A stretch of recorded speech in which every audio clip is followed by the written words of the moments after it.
in the number of villages, many of which might not have existed in the past. In a letter to Governor Ajay Kumar Bhalla, Biren Singh has claimed that a key discrepancy exists between the original notification published in the Gazette of India and the version adopted in the Rules of Procedure and Conduct of Business of the Manipur Legislative Assembly Hill Area Committee 1972.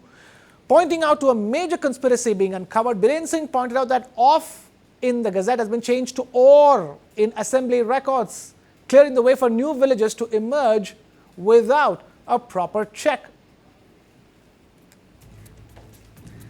That letter written by the former Manipur Chief Minister on your screens,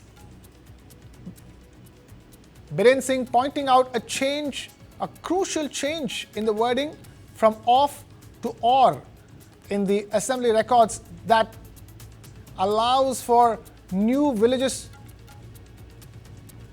without proper legal identification, villages that might not have existed in the past. Now let's take a look at the allegations of Biren Singh. He's saying it's a conspiracy to destroy Manipur that is running deep, and he's saying it's created an environment for the establishment of new villages and appointment of village chiefs without proper legal or traditional authority. He has claimed that this change has opened the doors for rapid and unchecked increases in the number of villages in Manipur.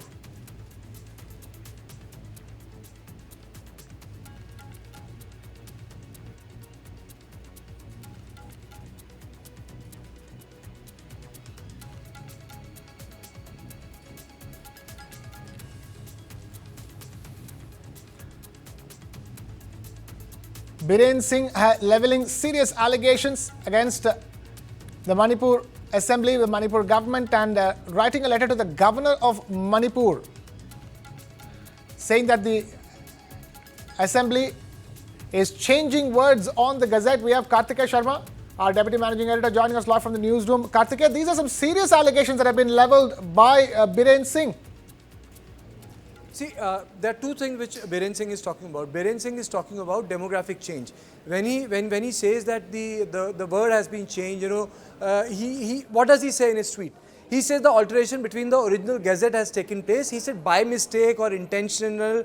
He says he doesn't want to get into it, but he says what will it lead to? He says it will lead to creation of more villages. Now, what is at the heart of Manipur controversy? At the heart of the Manipur controversy is the change in demography. The Meiteis have been saying that the demography is being changed in Manipur because of illegal immigration. Now, what is the issue with illegal immigration? The issue with illegal immigration is that we have an open border. Secondly, the Kuki Chin or the Chin Kuki nomenclature is for a people which are found in India. They are also found in Myanmar, and it's an ethnicity which predates the colonial boundary. So it's a fact of history. Now the people migrate from left to right, right to left. So over a period of time, the Meiteis feel that the villages which used to be there have doubled, tripled, and become more than what they should be. Their argument is that these are not those who are supposed to be there or indigenous to Manipur state, but those who have migrated from Myanmar, because Myanmar is poor, less facility.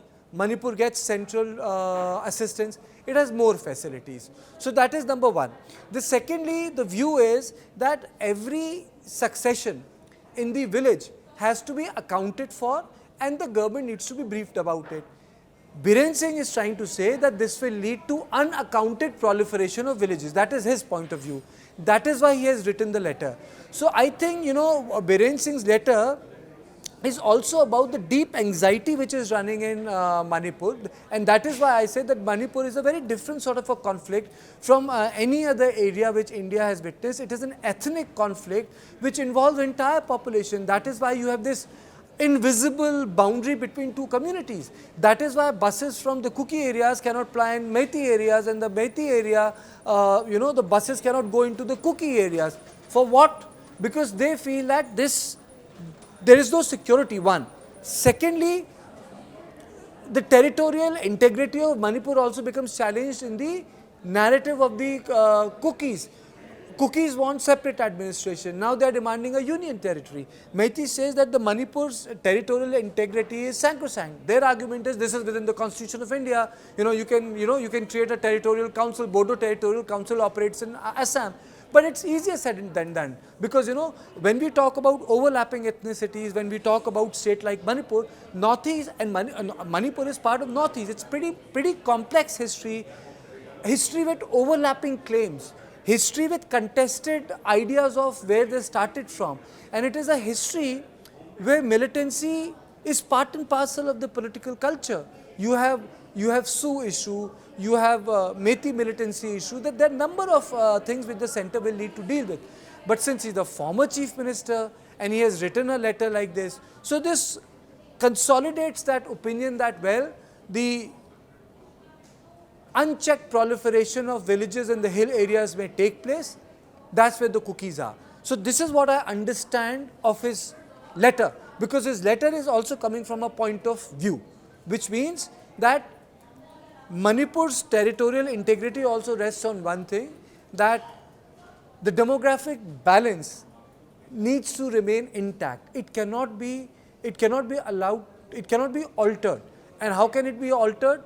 It can only be altered if there is unchecked immigration.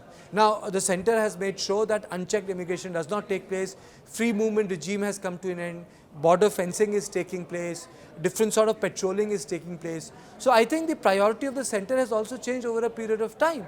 So I think it's going to come into effect slowly, nothing happens overnight. But I think this is more of a reflection of the deep anxiety in the political cleavage which is there in Manipur, a sort of a lack of trust between two communities. I think the letter reflects that.